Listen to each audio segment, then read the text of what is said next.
Hello students, everybody good morning. आइए हम आपको आज भूषण के द्वारा रचित वीर रस के कवित्व में से अंतिम पद का भावार्थ कराते हैं। भूषण कवि वीर शिवाजी के वीरोचित कर्म का वर्णन करते हुए कहते हैं कि गरुड़ को दावा जैसे नाग की समूह पर दावा नाग जो है पर सिंह सिर ताज को दावा पुरहूत को पहाड़न की कूल पर दावा सवै पक्षिन की गोल पर बाज को भूषण अखंड नव खंड मही मंडल में तम पर दावा रवि किरण समाज को पूरब पछा देश दक्षिण ते उत्तर नो जहाँ पात साई तहाँ दावा शिवराज को गरुड़ को दावा जैसे नाग की समूह पर दावा नाग जो है पर सिंह सिर ताज को दावा पुरहूत को पहाड़न की कूल पर दावा सवै पक्षिन की गोल पर बाज को भूषण अखंड नव खंड मई मंडल में दावा तनु पर दावा रवि किरण समाज को पूरब पछाह देश दक्षिण ते उत्तर लो जहाँ पात साई तहाँ दावा शिवराज को। भूषण कवि कहते हैं कि जिस प्रकार गरुड़ का आधिपत्य अधिकार क्षेत्र या गरुड़ का दावा सर्पों के समूह पर बना होता है, जिस प्रकार पहाड़ों के समूह पर जिस प्रकार गरुड़ का दावा सर्पों के नागों के समूह पर होता है, जिस प्रकार हाथियों के समूह पर वनराज सिंह का अधिकार बना होता है, जिस प्रकार पुरहूत यानी पुरंदर इंद्र का अधिकार पहाड़न के कूल पर बना होता है, पहाड़ों के चोटियों पर बना होता है। अब यहाँ पर एक अंतर कथा आती है कि पुरंदर क्यों कहा गया, पुरहूत क्यों कहा गया इंद्र को, और ऐसा क्या काम किया कि पहाड़ पर भी प्रहार करना पड़ा। तो आप गोवर्धन धारण की कहानी आप सब जानते ही हैं।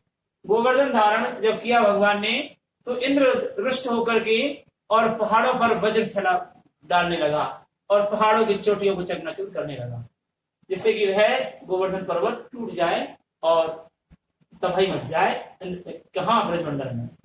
तो उदाहरण दिया है जिस प्रकार इंद्र का अधिकार पहाड़ों की चोटियों पर बना होता है, पक्षिण की गोल पर बाज को, जिस प्रकार पक्षियों के समूह पर बाज का दावा यानी अधिकार बना होता है। भूषण कवि कहते हैं कि 9 भागों में विभाजित भूमंडल अखंडित भूमंडल में जहां जहां अंधकार छाया हुआ है वहां वहां सूर्य की किरणों के समूह का अधिकार बना हुआ है। पूर्व दिशा से लेकर पश्चिम देश तक, दक्षिण दिशा से लेकर उत्तर देश तक जहां जहां बादशाह औरंगजेब की राज सल्तनत बनी हुई है वहां वहां शिवाजी महाराज का अधिकार बना हुआ है। यानी औरंगजेब की रियासत में शिवाजी ने तहलका मचा रखा था, और जब जहां जहां औरंगजेब का अधिकार क्षेत्र था वहां वहां शिवाजी अपने अधिकार को जता रहे थे और वहीं पर जाकर के शिवाजी लूटपाट और मारकाट मचाया करते थे। तो यहाँ पर एक बार मैं प्रसंग इसका भावार्थ कर रहा हूं, सुन लीजिए। प्रस्तुत काव्यांश हमारी पाठ्य पुस्तक सृजन के कवि भूषण द्वारा विरचित वीर रस के कवित्व नामक काव्य से लिया गया है, जो पाठ्य पुस्तक के अध्याय 5 में संकलित है। प्रस्तुत काव्यांश में वीर शिवाजी की अद्भुत वीरोचित कर्मों का और उसके अधिकार क्षेत्र का वर्णन करते हुए कवि भूषण ने अद्भुत काव्य रचना की है। पैराग्राफ चेंज करके लिखेंगे। प्रस्तुत काव्यांश में कवि भूषण कहते हैं कि जिस प्रकार नागों के समूह पर गरुड़ का अधिकार बना होता है, जहां हाथियों के झुंड पर वनराज सिंह का अधिकार बना होता है, पहाड़ों की चोटियों पर पुरंदर इंद्र का अधिकार बना होता है, पक्षियों के समूह पर बाजी का अधिकार बना होता है। भूषण कवि कहते हैं कि उसी प्रकार अखंडित 9 भागों में विभाजित महिमंडल भूमंडल में जहां जहां अंधकार छाया हुआ है वहां वहां सूर्य की किरणों का अधिकार क्षेत्र बना हुआ है। पूर्व दिशा से लेकर पश्चिम दिशा तक और उत्तर दिशा से लेकर दक्षिण दिशा तक जहां जहां बादशाह औरंगजेब का राज्य सल्तनत फैली हुई है वहां वहां शिवाजी महाराज का अधिकार बना हुआ है। तो अब इसके बाद में आप विशेष में 4 से 6 बिंदु या 3 से 6 बिंदु आप ले सकते हैं। तो भाषा का प्रयोग करेंगे प्रस्तुत काव्य में। सरल, सरस, मधुर, तत्सम, तद्भव, शब्दावली से युक्त, मुहावरेदार, है ना। ब्रज भाषा का, उर्दू मिश्रित ब्रज भाषा का प्रयोग किया गया है। दूसरा बिंदु रखेंगे आप, उसका रस, कौन कौन से रस हैं। तो यहाँ पर क्या है, वीर रस, रौद्र रस का प्रयोग किया गया है। और रस के साथ में चलता है आपका भाव, स्थायी भाव। तो वीर रस में चलेगा उत्साह, रौद्र रस में चलेगा क्रोध। ठीक है, तो ये 2 स्थायी भावों का प्रयोग किया गया है। और स्थायी भाव के बाद में गुण, ओज गुण का भाव है यहाँ पर। तो ये इस प्रकार से आप 4 से 6 बिंदु आप इसमें विशेष के लिखेंगे, तब जाकर के आपका ये सप्रसंग व्याख्या होगी। ठीक है, इसके बाद हम चलते हैं अगले चरण की तरफ। और अगले चरण में आप लिखेंगे इसके प्रश्न उत्तरों को। तो देखिए अगले उसमें हम प्रश्न उत्तर लिख रहे हैं। अगला प्रश्न है, पाठ का भावार्थ कंप्लीट हो चुका है और प्रश्नोत्तर के 10 प्रश्न हम आपको कल करवा चुके हैं, यानी भेज चुके हैं। और अब प्रश्न चलेगा आपका 11वां, और वह है, देखिए, तेरे ही भुजान पर भूतल को भार। क्वेश्चन,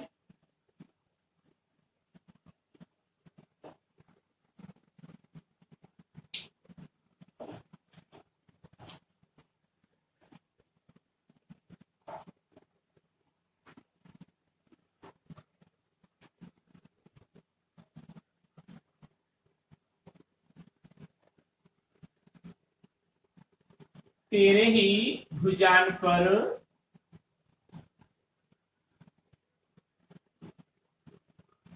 भूतल को भार।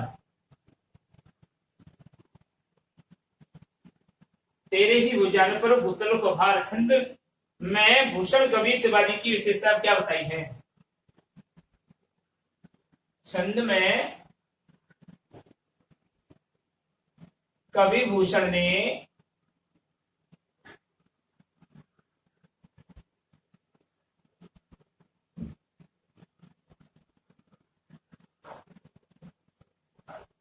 शिवाजी महाराज की क्या विशेषता बताई है।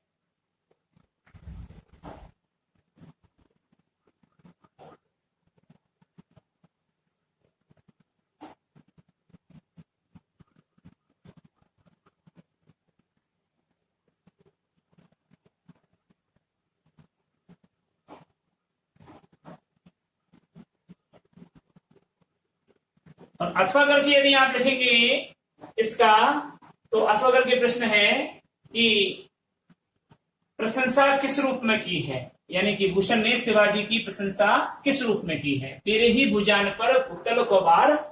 छंद में कवि भूषण ने शिवाजी की क्या की है, किस रूप में प्रशंसा की है, ये प्रश्न है। तो बात वही है कि इसकी क्या विशेषता है। तो आंसर लिखेंगे, कवि भूषण ने शिवाजी की प्रशंसा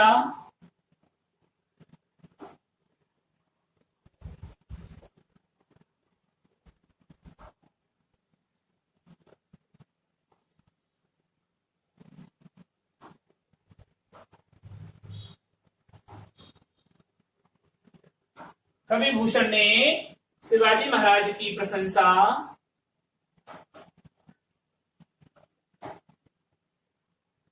केवल अभयदाता के रूप में नहीं की है,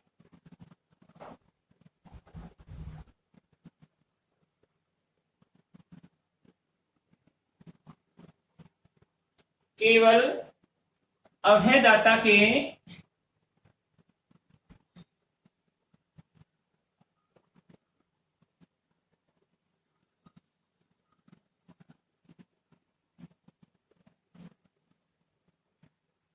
नहीं की है, अपितु वह उनको एक आदर्श नायक और राष्ट्रीय नायक मानते हैं।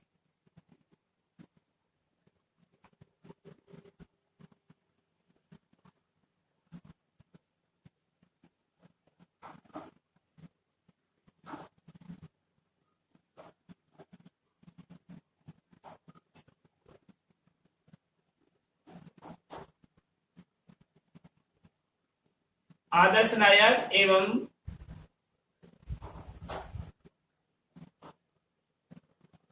राष्ट्रीय नायक मानते हैं।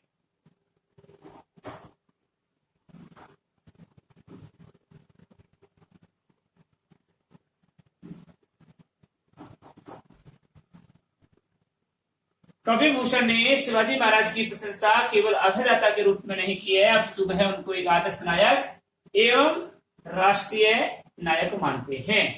ठीक है, प्रस्तुत कवित्व में शिवाजी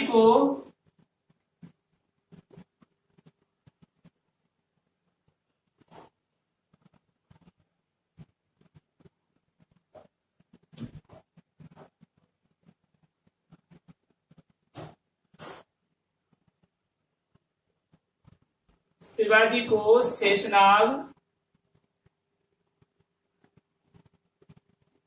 दिशाओं के शेषनाग दिशाओं के हाथियों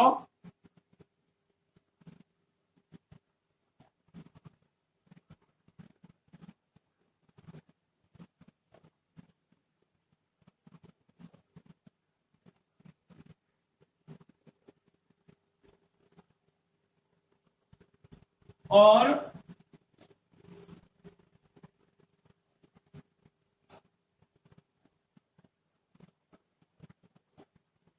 हिमालय पर्वत से भी बढ़कर बताया है।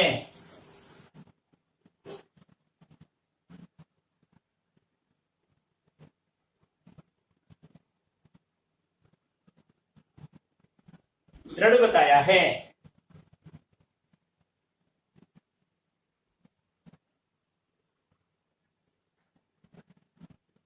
कवि मानते हैं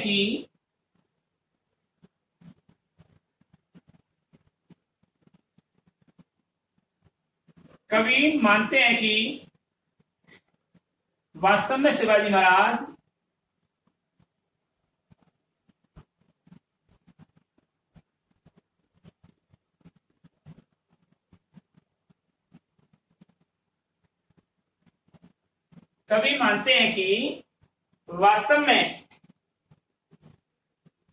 शिवाजी महाराज ही धरती का भार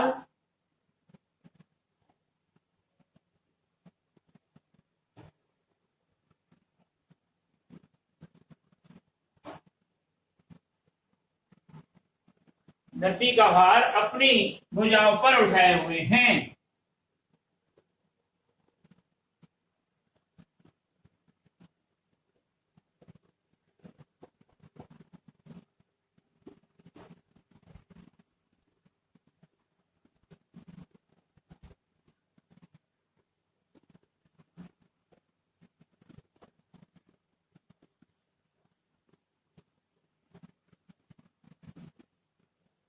अर्थात पृथ्वी की संपूर्ण जिम्मेदारी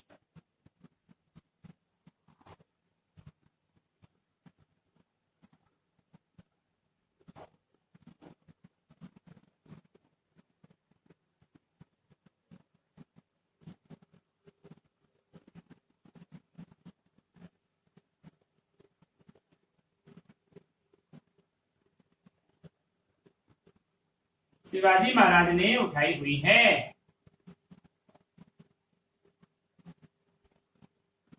शेषनाग दिग्गज हिमालय तो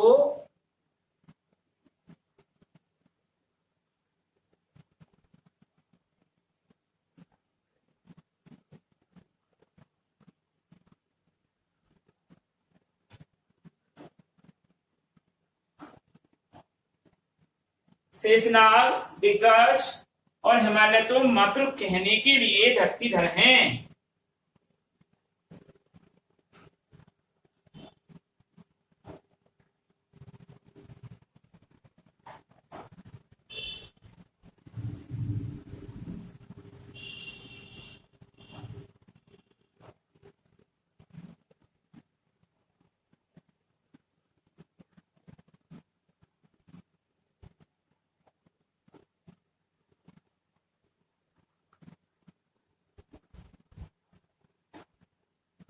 कहने के लिए धरतीधर हैं, पर वास्तव में प्रजाजनों का भरण पोषण करने के लिए ही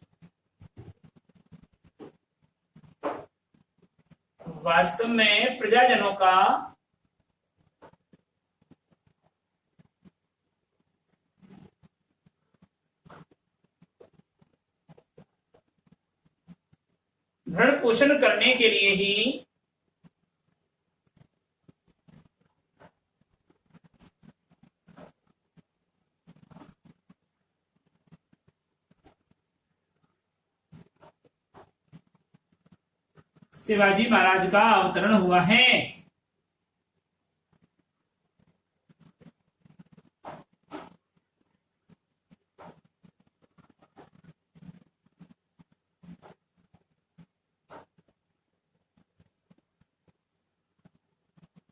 शिवाजी महाराज का अवतरण हुआ है। शिवाजी अपनी प्रजा का हित साधने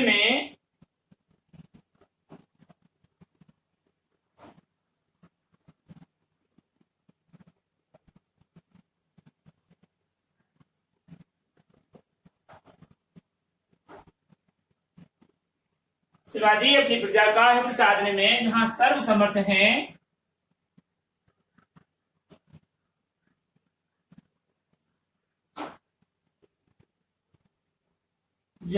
सर्वसमर्थ हैं,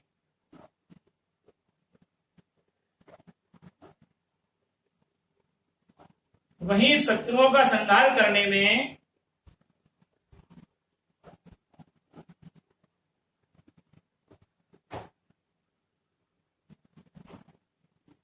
शत्रुओं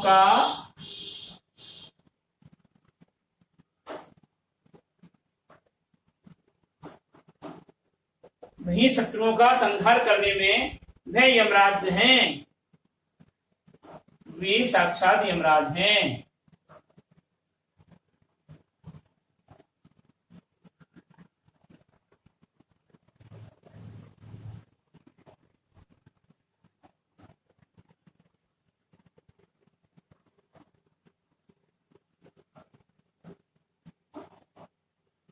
इस प्रकार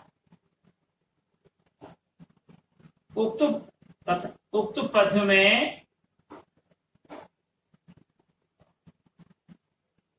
शिवाजी को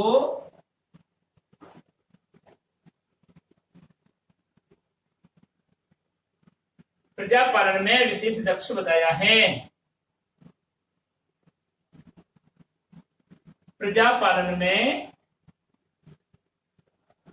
विशेष दक्ष बताया है।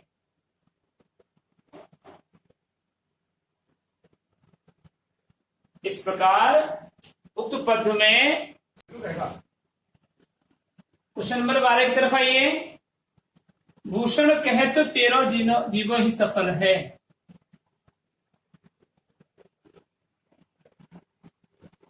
भूषण कहत जीवो तेरो ही सफल है।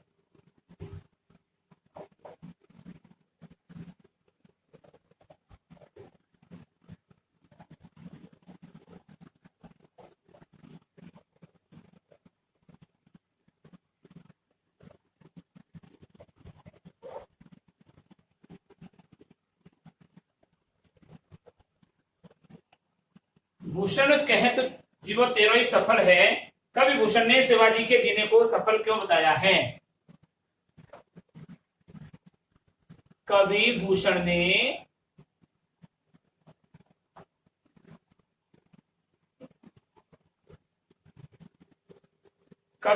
ने शिवाजी के जीने को ही सफल क्यों बताया है?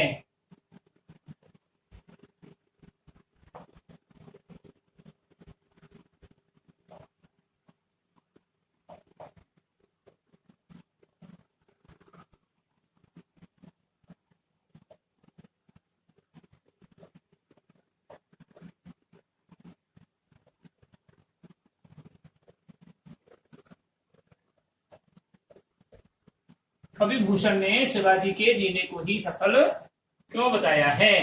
तो देखिए इसका आंसर,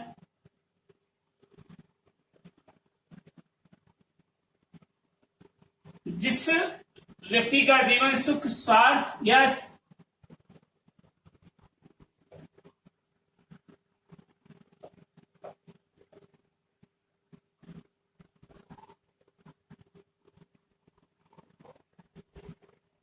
जिस व्यक्ति का जीवन सुख स्वार्थ यश और नाम पाने में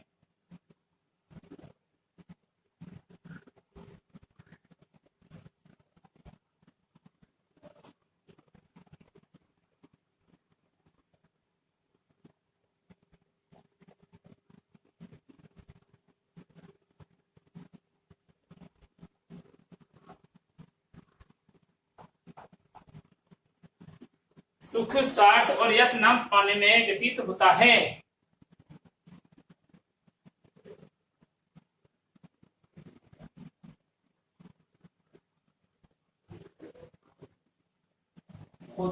उसी समाज में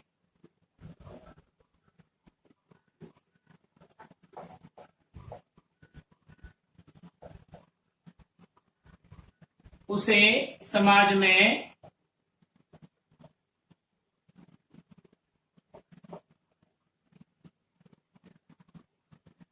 उचित सम्मान प्राप्त नहीं होता।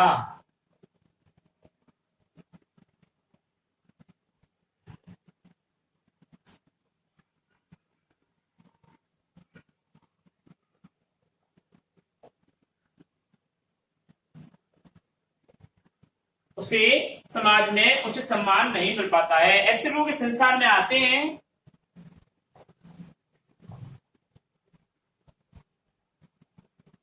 ऐसे लोग इस संसार में आते हैं और चले जाते हैं।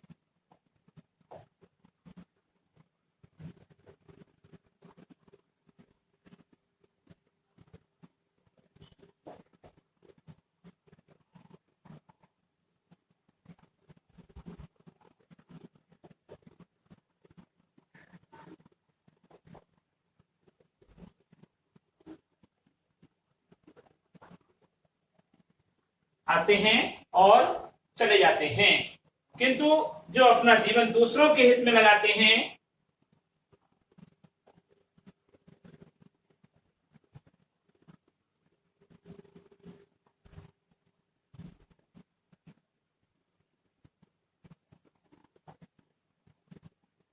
दूसरों के हित में लगाते हैं,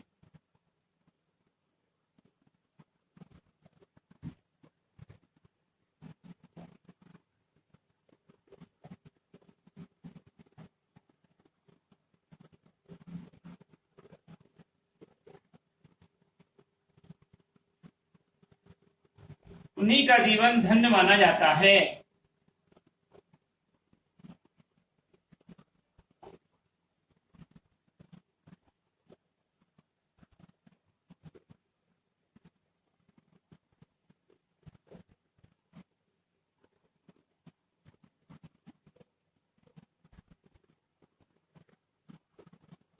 धन्य माना जाता है। शिवाजी ऐसे शासक थे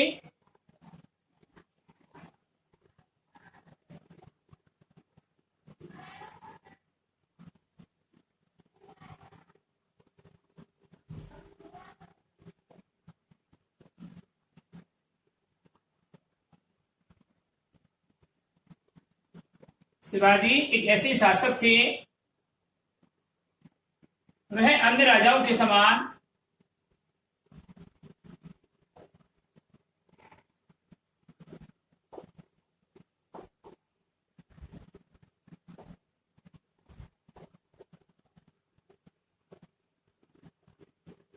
वह अन्य राजाओं के समान सुख भोग और विलास में डूबे नहीं रहते थे।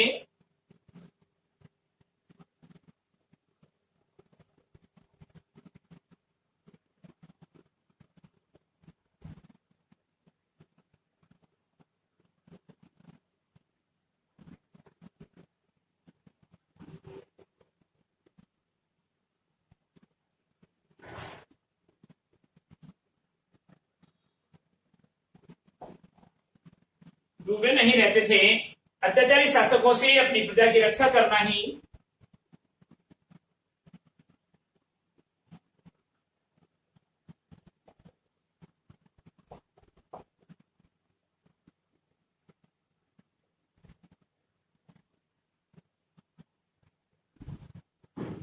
अत्याचारी शासकों से अपनी प्रजा की रक्षा करना ही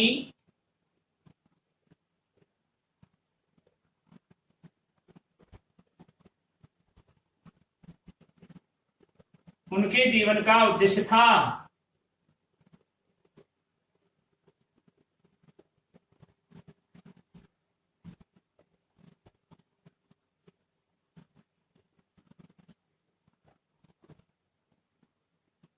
इसी कारण कवि ने उनके जीवन को सफल बताया है।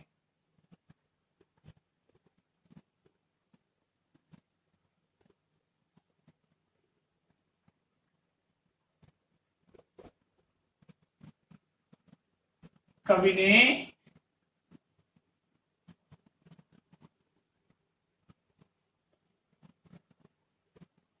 उनके जीवन को सफल व सार्थक बताया है।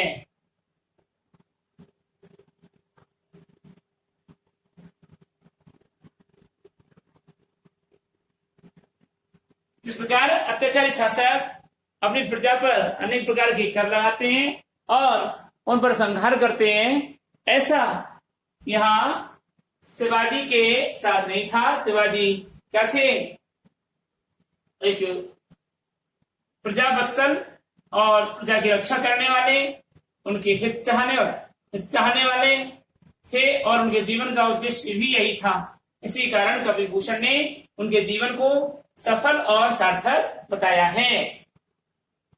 अब आइए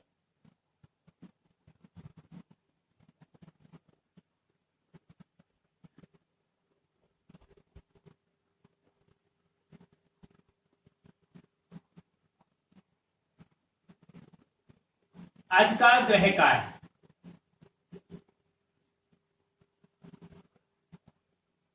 क्वेश्चन नंबर 1,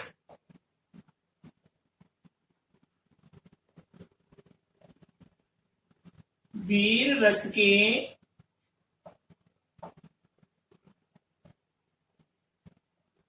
कवित्व का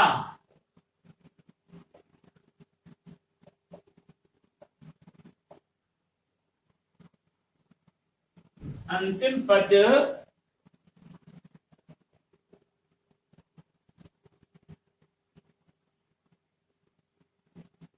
की सप्रसंग व्याख्या कीजिए।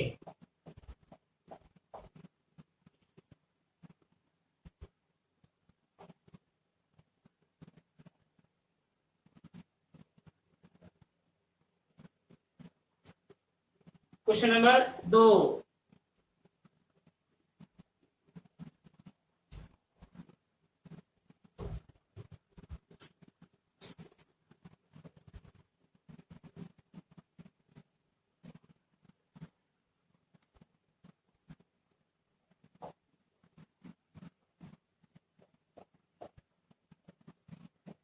तेरे ही भुजान पर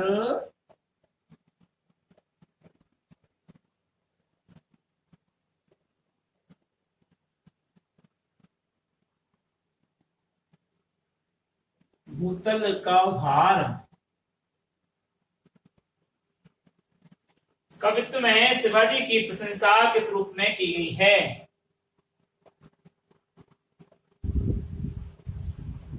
कवित्व में शिवाजी महाराज की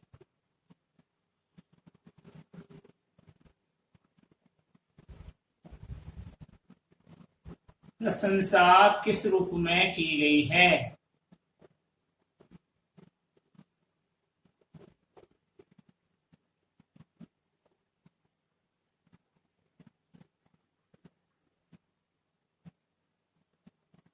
स्पष्ट कीजिए।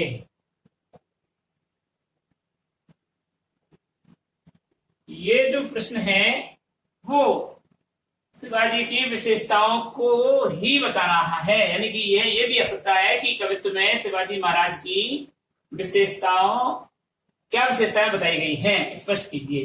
तो वही रूप है, वही प्रश्न है इसका। ये थे आपका होमवर्क का। अगले वीडियो में हम आपसे फिर मुलाकात करेंगे। तब तक के लिए इजाजत चाहते हैं। नमस्कार।